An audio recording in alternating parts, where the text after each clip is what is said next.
9 మంది పవన్ కళ్యాణ్ గారి వైపు ఉంటే 99 మంది పవన్ కళ్యాణ్ గారు బాబు నువ్వు గెలాలి, నువ్వు రాష్ట్ర అధ్యక్షుడిగా నీలాంటి వాడు కావాలి అని పిఠాపురమే కోరుకుంటే ఎవరో ఒకరు బయటకు వచ్చి కావాలని ఒక డ్రామా సృష్టించేసి ఫ్యామిలీ మెంబర్ నో ప్రాబ్లం, కానీ ఆయన వస్తే ఆయన బయటకు వస్తే ఆయన చెయ్యి ఊపితే పవన్ కళ్యాణ్ ఓడిపోతాడు అనుకోవడం తప్పు, అది అసంభవం.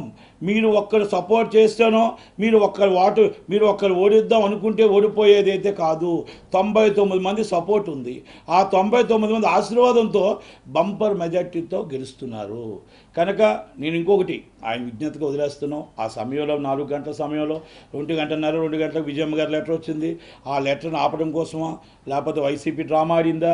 ఆ లెటర్ సోషల్ మీడియాలో మొత్తం రాకూడదని, టీవీలో రాకూడదని 6 గంటలకు ఆల్రెడీ అయిపోతున్నా కూడా అది అల్లు అర్జున్ గారు అక్కడ రావడం, వాళ్ళంతా కూడా ఒక వైసీపీ ఒక పన్నాపం పన్నిందని అనుకుంటున్నాం. అలాగే పాపం ఈరోజు అక్కడ ఎస్పీ గారు, ఏఎస్పీ గారు, సిఏ గారికి సస్పెండ్ చేయడం జరిగింది.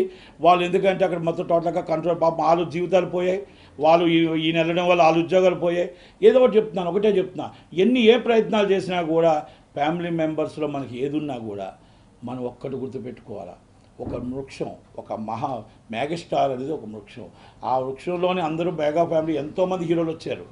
ఒకళ్ళిద్దరు సపోర్ట్ చేయకపోయినంత మాత్రాన పవన్ కళ్యాణ్ గారికి పోయేది ఏమీ లేదు. ఆయన ఏ రోజు కూడా పవన్ కళ్యాణ్ గారు వచ్చి నాకు సపోర్ట్ చేయని నేను ఎవరిని అడగలేదు. స్వచ్ఛందంగా అందరూ రావడం, అందరూ వారికి సపోర్ట్ చేశారు. లాస్ట్ టైం కూడా ఇంకోసారి చెప్పాడు ఆయన, సినిమాలకి చంద్రబాబు నాయుడు అరెస్ట్ అప్పుడు కూడా చెప్పారు, సినిమా ఫీల్డ్కి రాజకీయానికి ముడిపెట్టొద్దు, సున్నితమైనది సినిమా ఫీల్డు, ఈ సినిమా ఫీల్డ్లో మనం రాజకీయాలకు ముడిపెట్టొద్దు, ఎవరి ఇష్టం వాళ్ళది, వాళ్ళ ఇష్టం ఉంటే వస్తారు, నష్టమైతే రావద్దు, దయచేసి సినిమా ఫీల్డ్ని ముడిపెట్టొద్దు అన్నారు. ఇంకోటి కూడా చెప్తున్నా, ఈరోజు అల్లు అర్జున్ గారు ఆయన ఇష్టం ఉండి ఆయన వైసీపీ సపోర్ట్ చేశారు, కొంతమంది ఇష్టం ఉంటే కొంతమంది పవన్ కళ్యాణ్ గారు సపోర్ట్ చేయొచ్చు, లేకపోతే టీడీపీకి సపోర్ట్ చేయొచ్చు మేబీ, కానీ సినిమాకి ప్రభావం చూపకూడదు.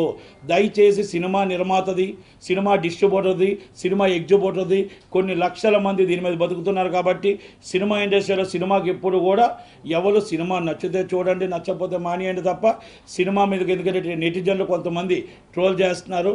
ఎట్టి పరిస్థితుల్లో దయచేసి పవన్ కళ్యాణ్ గారు కానీ చిరంజీవి గారు ఎవరు ఒప్పుకోరు ఆ విషయంలో. సినిమాని సినిమాలాగానే చూడండి, వ్యక్తిగతంగా ఆయన ఇష్టం అది.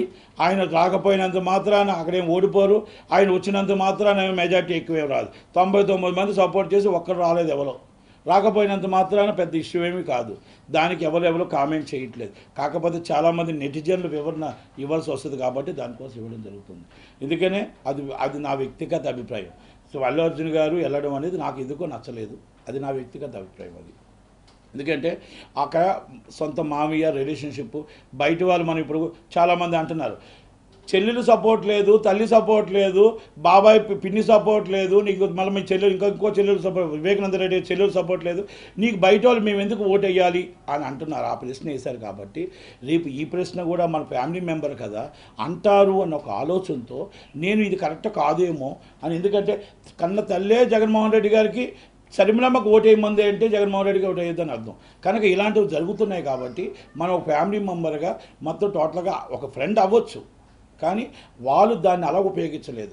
మీ ఫోటో పెట్టి టోటల్ సోషల్ మీడియాలో వైసీపీకి తిప్పారు కాబట్టి ఒక్కసారి ఆలోచించండి మీ మనస్సాక్షికి.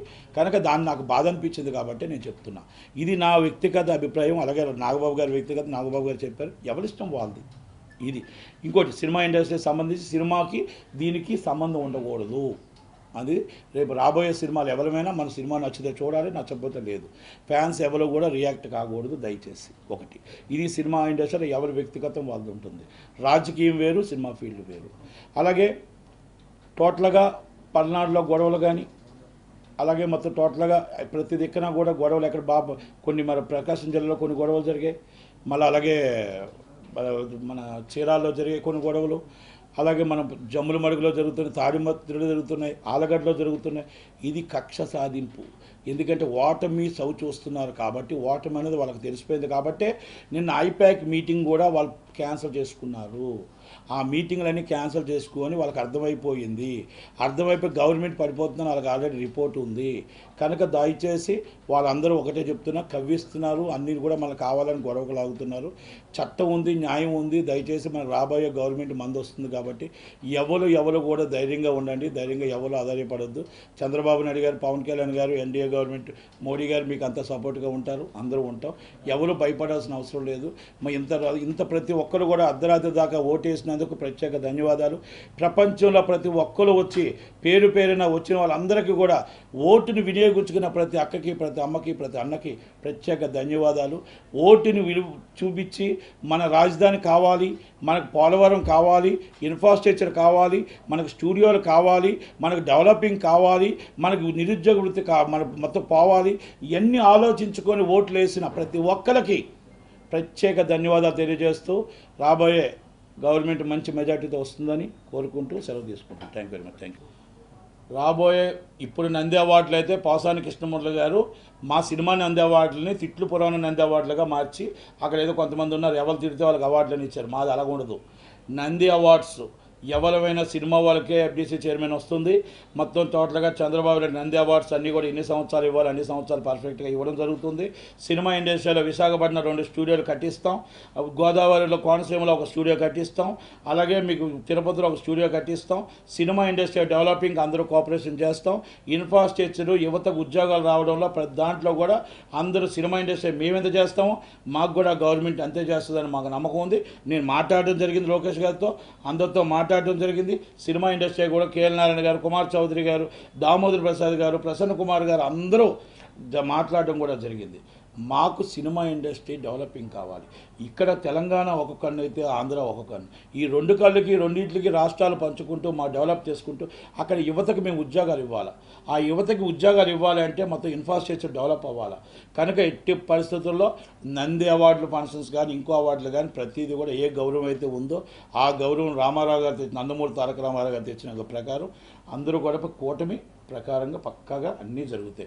ఇలాంటివి చీప్ లిక్స్ చేసి పోసాని కృష్ణమూర్తి లాగా తిట్టినోళ్ళకి మేము అవార్డులు ఇస్తాం, లేకపోతే వీళ్ళకి అవార్డులు ఇస్తాం అని ఉండదు. మేము గన్మ్యాన్లు పెట్టుకొని తిరగం.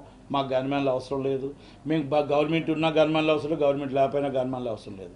గన్మ్యాన్లు లేకపోతే బయటికి రాని వాళ్ళకి ఆ భయం, గన్మ్యాన్లు లేకుండా బయటకు తిరగగలం మా ధైర్యం అది. కనుక దాడులు తాత్కాలికం, మా అభివృద్ధి శాశ్వతం. కనుక కంపల్సరీ త్వరలోనే అభివృద్ధి జరుగుతుంది. జూన్ 4వ తారీఖు తర్వాత మళ్ళీ మీతో మాట్లాడతాం. రాజకీయాల్లో ఉంటూ క్యాబినెట్ పర్మిషన్ తీసుకొని సినిమాలు చేయడానికి సినిమాలు చేస్తారు, రాజకీయం చేస్తారు. రాజకీయం అనేది ఆయనకి ప్రజలను కాపాడడం అనేది ఒక బాధ్యత అయితే ఆయన బతకడానికి, ఆయన నమ్మిన వాళ్ళు బతకడానికి ఆయనకి సినిమా అనేది జీవితం కాబట్టి ఆ సినిమాలో రెమ్యునేషన్ మాత్రమే తీసుకోగలడు. కాబట్టి ఆ రెమ్యునేషన్ తీసుకొని ఆయన కూడా డెవలప్ అవ్వాలి. కాబట్టి ఆయన మీద కొన్ని లక్షల మంది ఆధారపడి ఉన్నారు. కాబట్టి అది సినిమా ఇండస్ట్రీని కాపాడుకుంటూ, ఆయన క్యాబినెట్ని కాపాడుకుంటూ, మొత్తం టోటల్గా రాష్ట్ర ప్రజల్ని ఈ రాక్షస పాలన నుంచి కాపాడుకుంటూ జరిగిన అన్యాయాన్ని, జరిగినవన్నీ కూడా డెవలపింగ్ ఎలా చేయాలని చంద్రబాబు గారితో చర్చించుకుంటూ ఆయన ఎన్డీఏ నరేంద్ర మోడీ గారితో చర్చిస్తూ ముందుకు వెళ్తారని మాత్రం చెప్పారు.